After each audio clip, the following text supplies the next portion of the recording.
Bapak, Ibu, serta saudara-saudari yang terkasih, selamat berjumpa kembali dalam channel Inspirasi Sabda, Komisi Keluarga Keuskupan Agung Medan, pada hari ini tanggal 3 Mei 2022. Adapun bacaan inspirasi kita diambil dari Injil Yohanes bab 14 ayat 6 sampai 14.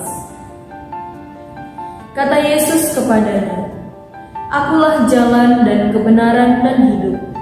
Tidak ada seorang pun yang datang kepada Bapa kalau tidak melalui aku. Sekiranya kamu mengenal aku, pasti kamu juga mengenal Bapa-Ku. Sekarang ini kamu mengenal Dia dan kamu telah melihat Dia." Kata Filipus kepadanya, "Tuhan, tunjukkanlah Bapa itu kepada kami, itu sudah cukup bagi kami." Kata Yesus kepadanya, "Telah sekian lama aku bersama-sama kamu, Filipus, namun engkau tidak mengenal aku? Barang siapa telah melihat aku, ia telah melihat Bapa. Bagaimana engkau berkata, 'Tunjukkanlah Bapa itu kepada kami'? Tidak percayakah engkau bahwa aku di dalam Bapa dan Bapa di dalam aku? Apa yang aku katakan kepadamu tidak aku katakan dari diriku sendiri, tetapi Bapa yang diam di dalam aku, Dialah yang melakukan pekerjaannya. Percayalah kepadaku bahwa aku di dalam Bapa dan Bapa di dalam aku. Atau setidak-tidaknya, percayalah karena pekerjaan-pekerjaan itu sendiri. Aku berkata kepadamu, sesungguhnya barang siapa percaya kepadaku, ia akan melakukan juga pekerjaan-pekerjaan yang aku lakukan, bahkan pekerjaan-pekerjaan yang lebih besar daripada itu. Sebab aku pergi kepada Bapa, dan apa juga yang kamu minta dalam namaku, aku akan melakukannya, supaya Bapa dipermuliakan di dalam Anak. Jika kamu minta sesuatu kepadaku dalam namaku, aku akan melakukannya." Demikianlah sabda Tuhan. Terpujilah Kristus. Dalam kehidupan kita sehari-hari, kerap kali kita lupa akan kehadiran dan kuasa Tuhan dalam kehidupan kita. Kita sering tidak menyadari kuasa Allah sangat bekerja di dalam kehidupan kita masing-masing. Keraguan-raguan ini pada dasarnya bersumber pada rendahnya kualitas relasi kita dengan Tuhan. Kita lebih mengutamakan tugas-tugas duniawi kita daripada tugas kita sebagai seorang yang percaya kepada Tuhan. Apabila kita menyadari bahwa percaya bukanlah sebuah tugas, namun sebuah landasan dasar yang harus dan wajib kita bangun di dalam hidup kita.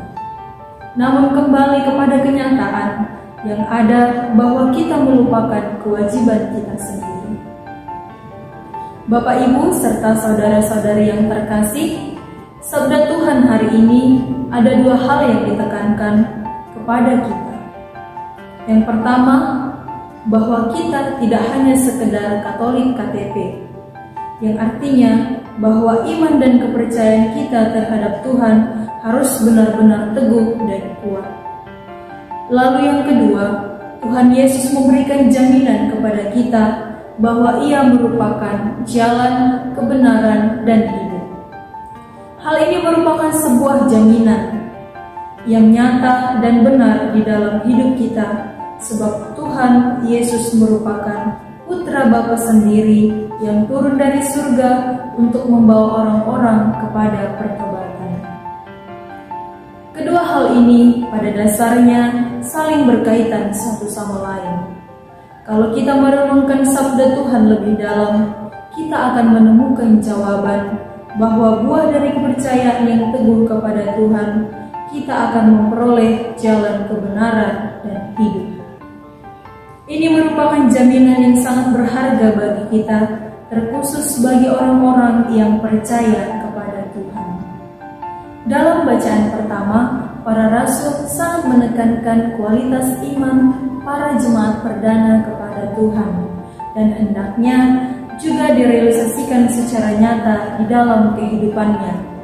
Sebab Yesus telah berjuang dengan mengorbankan seluruh jiwa dan raga untuk menebus dosa-dosa manusia. Nah, dalam bacaan Injil hari ini, Tuhan juga agaknya sedikit kecewa atas tanggapan Filipus kepada Tuhan, sebab Filipus telah lama bersama-sama dengan Yesus. Namun, ia juga tak memiliki iman yang teguh kepada Yesus. Sungguh, ini merupakan pernyataan yang sangat miris. Bagaimana Filipus sudah mengalami secara langsung karya Tuhan di dalam pengalaman hidupnya sendiri.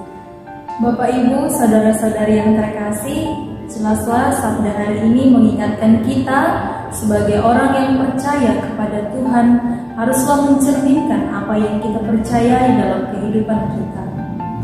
Jika kita percaya bahwa Tuhan adalah jalan, kebenaran, dan hidup, maka kita harus hidup sesuai dengan jalan itu.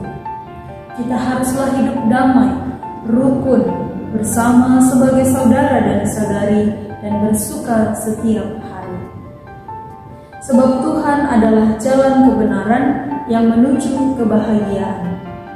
Tapi kita juga tidak pungkiri, yang namanya jalan pastilah akan ada lurus, mulus, berkelok, berlubang, tanjakan, dan lain sebagainya. Dalam hidup pun, kita akan menemui banyak tantangan untuk tetap berada di jalan yang dimaksudkan oleh Tuhan.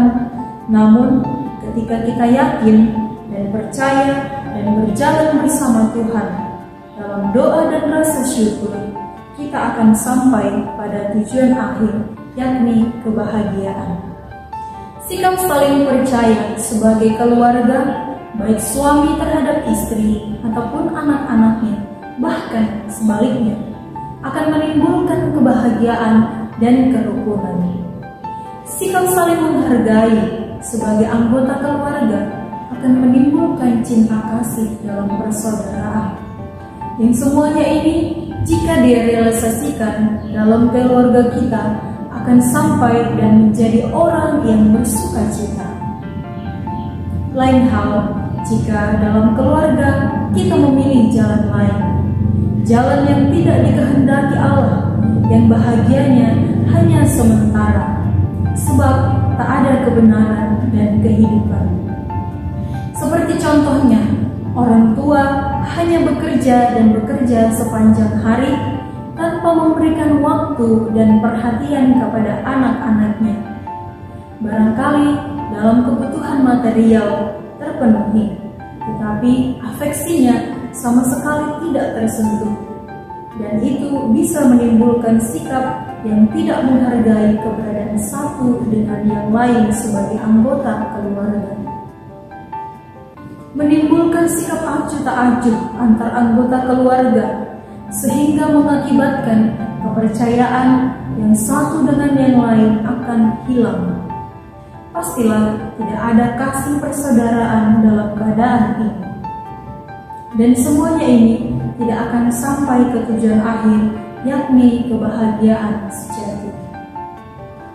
Dan pertanyaan untuk kita, sudahkah kita sebagai orang yang percaya sungguh memilih jalan yang dikehendaki Tuhan, atau malah memilih jalan lain yang hanya semu?